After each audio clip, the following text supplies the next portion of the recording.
No, that's real. And you should be careful. Maybe you should watch out before you go back in your car. Or maybe you should be, take whatever precaution, because that's real.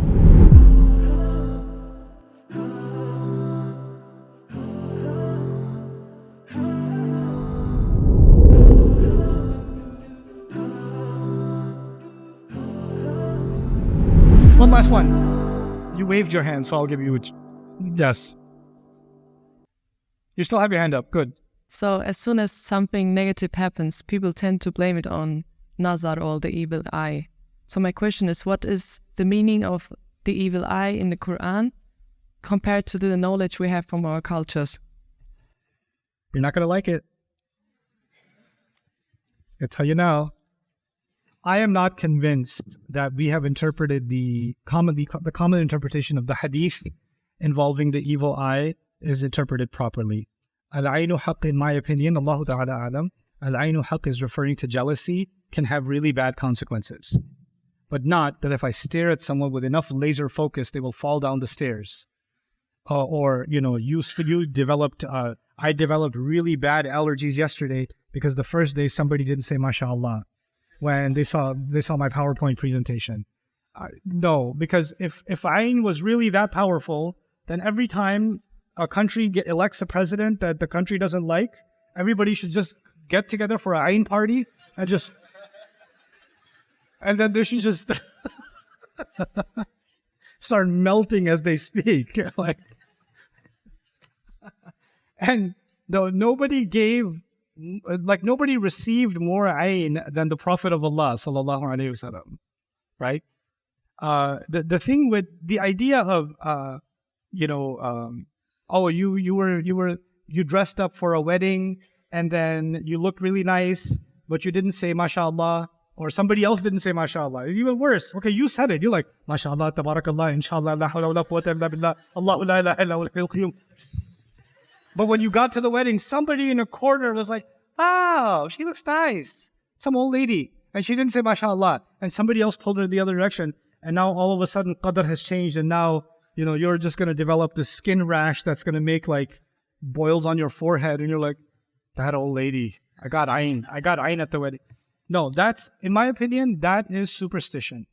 This is a kind of religion that people before Islam followed superstitions, and then they had to find ways of ending the curse, right? Then they had to go to someone who could end the curse for them.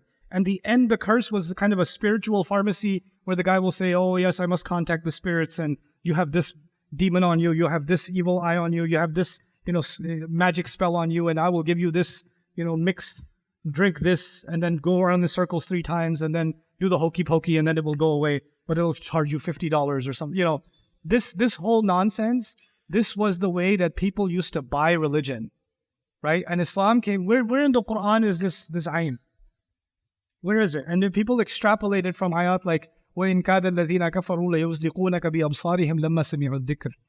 That the disbelievers, would they stare at you so hard that if they could, they would make you fall off your steps from the way they look at you when they hear the Quran. Meaning Allah is describing the hatred inside their eyes. And actually, has it ever happened to you that you walk into a classroom, an office, a lobby, a restaurant, whatever, and you can see the hatred in somebody's eyes? You can see it.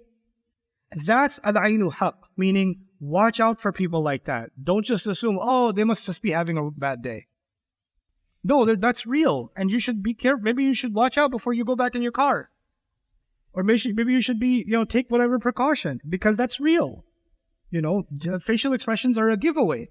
That would be my read of that phenomenon. But I don't believe that just because somebody has hasad of you, that the rizq Allah has written for you is taken away because of their hasad. Because no one has more hasad on you than shaitan. And you still have rizq. And if hasad got rid of rizq, then I think all of us would be starving. Either we're killing someone or somebody's killing us.